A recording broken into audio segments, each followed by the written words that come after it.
Right, this morning has been pretty busy with emails, loads of content ideas for this channel. It's been putting a lot of ideas out there. I've had some great conversations on email and on the phone, and basically I'm quite excited. There's some good content coming. Some of it you may not see for quite some time, but trust me that I am working hard to try and bring you some varied content, some different content. I've become a little bit frustrated that some of it, because I'm not travelling to the races as it stands at the moment, I was kind of concerned or conscious that lots of the content is just kind of me sitting in front of the camera now, just talking about stuff and explaining stuff.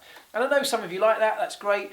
If I can explain something that is helpful to you guys, that's brilliant. But I also want to mix that up with something that's a little bit more inventive or a little bit more creative.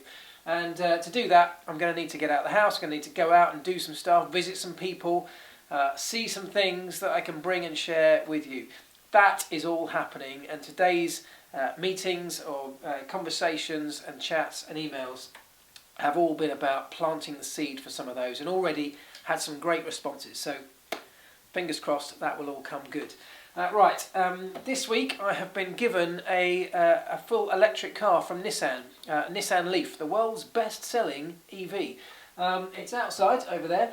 I'm going to be driving that around over the next week. Electric Tuesday, you can expect some pretty in-depth content based around that car. But in the meantime, I'm going to use it to go and have lunch with Leo. I've dropped the little kids off at school. I have been for breakfast with Claire.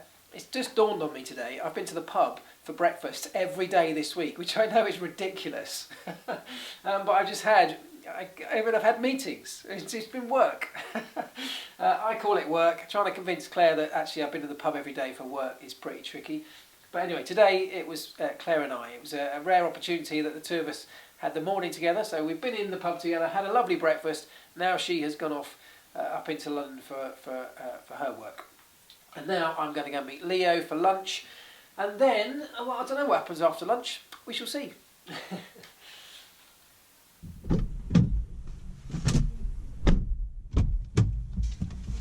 Hi.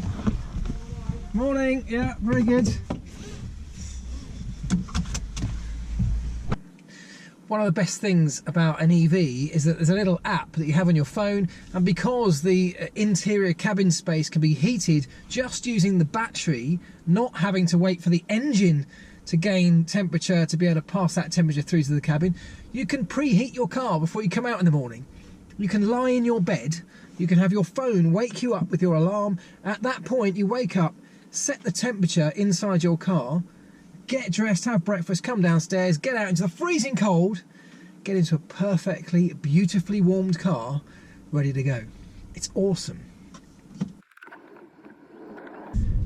Now, I'm a massive fan of noise, noisy cars, screaming V8s and V10s. I mean, you will not find a more passionate motoring or motorsport man than me, but I've got to say, I have grown to love the silence and the smoothness of driving an EV.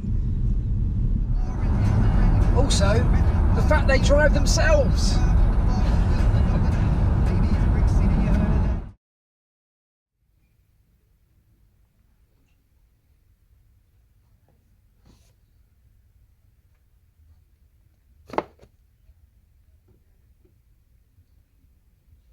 Never get bored of going into a bookshop and seeing my own book on the shelf. It's a very special feeling.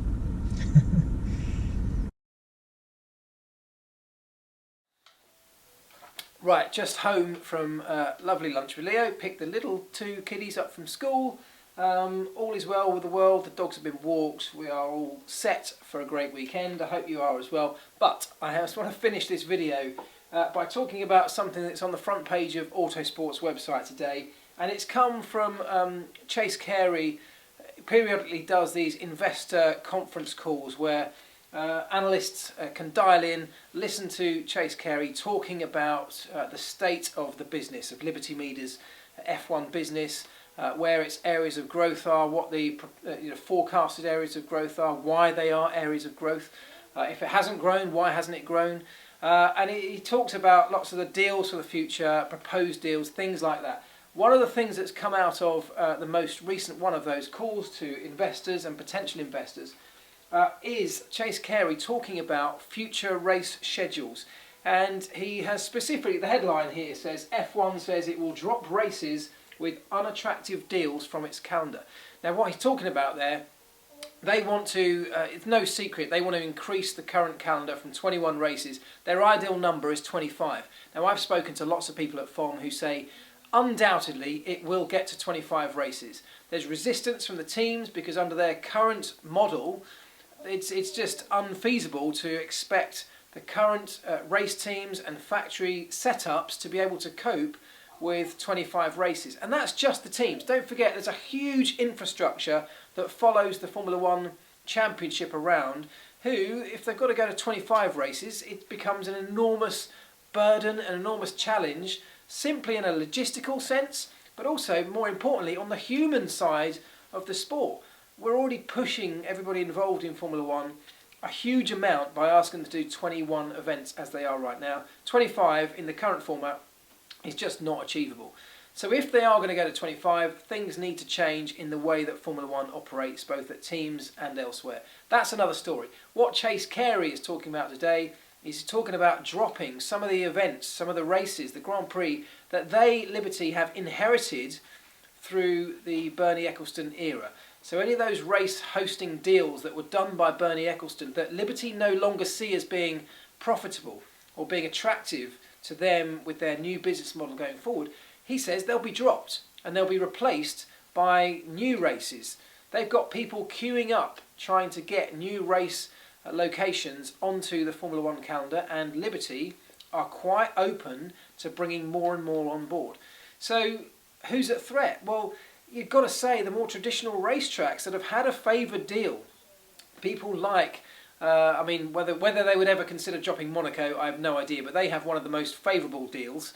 But there must be others. There are places like Monza, like Hockenheim, perhaps like Silverstone, that have a deal that perhaps doesn't fit Liberty's current model if you match it up to the new deals that they are now doing under their regime. So my question to you is, first of all, which ones definitely do you not want to see go? You know, which ones at all costs must we keep on the calendar? And if we're going to increase the calendar, where would you love to see Formula One go?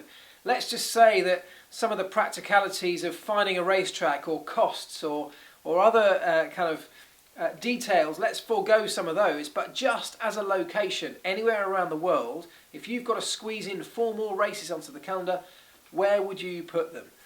Miami has been talked about. It's still ongoing. The talks about Miami are still ongoing. Whether it ever happens, I have no idea. New York, obviously, has been talked about for years.